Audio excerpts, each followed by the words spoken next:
It's September, summer holidays are over and it's back to school or back to work for most of us.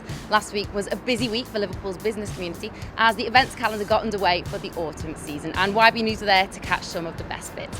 First up was the Rotunda Open Day, based in Kirkdale. It offers learning opportunities for people of all ages. Today is about engaging with the business sector and tenants. It's about engaging with students. It's about the whole thing. We've built what you see around you at the moment on the ambitions of the Board of Trustees, who are local people. I've got a fabulous management team around me, each bringing lots of different experiences to the table. But ultimately, it's providing good quality grassroots education accessible to all. When I discovered the Rotunda had a business enterprise centre and a nursery on site, I was really excited by that because I knew that lots of the women that come to my events might benefit from being able to come here and work and have flexible childcare options. And they also run lots of courses so people can actually improve their skills, and then also use free childcare places as well, which is just amazing. So I have worked with Rotunda in the development of their enterprise centre and also in other teaching roles in Rotunda. And when Maxine told me that she was building a garden, I said, oh, I love gardening, please can I help? So I got involved in the digging. So really there's everything that you could possibly ask for if you're wanting to start or run a business is here at the Rotunda. I'm very, very passionate about the organisation. It means an awful lot to me. I get the journey that people take when they re-engage back into education, and they move forward and achieve what they really can, their true potential. Next up was Creative Kitchen, an event tailored specifically to forge relationships and encourage collaboration in order to drive forward the digital and creative sector in Liverpool. We're here today to celebrate basically Liverpool's digital scene. We've got loads of fantastic people here doing amazing work, and it's time to show it off. I think this city is an amazing place to be a creative and digital company. When we first entered the marketplace in 2000, there wasn't a lot going on really. Whereas now it's such a vibrant marketplace, and in some respects it's crowded. You know, there's a lot of competition year in, year out. More and more startups come along and graduates from university. But I see that as a hugely healthy thing. Lunch 22 is set up as a charity. We're here to help entrepreneurs, and that's with co-working space, on-site, on-demand mentoring, and access and signposting to finance. Since we started Creative Kitchen back in July last year, we've now released over 1,000 tickets to all our events.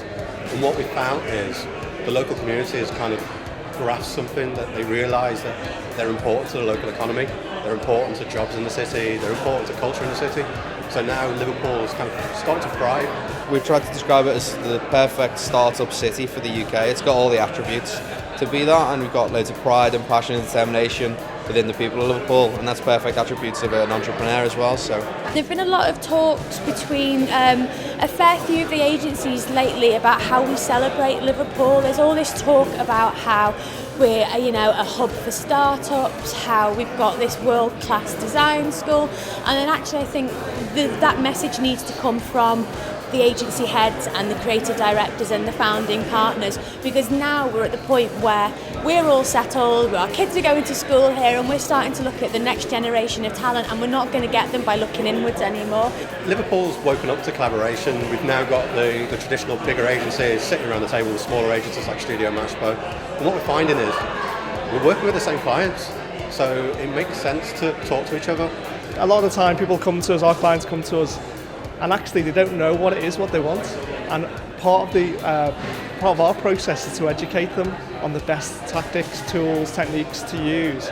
It's important to us, I think, that we engage with our sector, because it's very easy sometimes to just operate in your own bubble and not really kind of open up to the rest of the guys out there doing similar things to what we do. So I thought I'd come down and speak and just hopefully give people a bit of an insight into our business, which is 15 years old this year. So we've been down the track a bit and got some experiences that maybe other people can benefit from, and similarly when I hear other speakers, hopefully we'll pick some stuff up with them as well. I totally agree. Collaboration is one of the actual core values of the company. If we can work together, we deliver a better result. We're not in competition with Manchester, we're not in competition with London, we're sort of on global terms a very, very small little island with actually fantastic transport routes. It takes me 2 hours to get to London. I'm there all the bloody time. And I think now what we're looking at is looking at our creative offer as a nation instead of just as a city, and that's really interesting for us as well. Hopefully it's going to be quite an interesting educational experience really, where we're going to educate people on how to understand the audience better to create a better creative result. And I think coming to events like this is only going to benefit not just ourselves but anyone else who comes. The evolution of Creative Kitchen, it's growing. We're actually in talks with people about taking it to different cities, which will be great because then we can pull Liverpool and the other cities together and cross over the networks. But it's about championing good people doing good work. So we want to be a community asset, a real part of the community, and bring people together as much as possible. I'm Ellie Phillips and you've been watching Your Business News. For more information on all of these events or events like this, head to ybnews.co.uk. We'll be back soon with another business news bulletin, but it's ta-ra for now.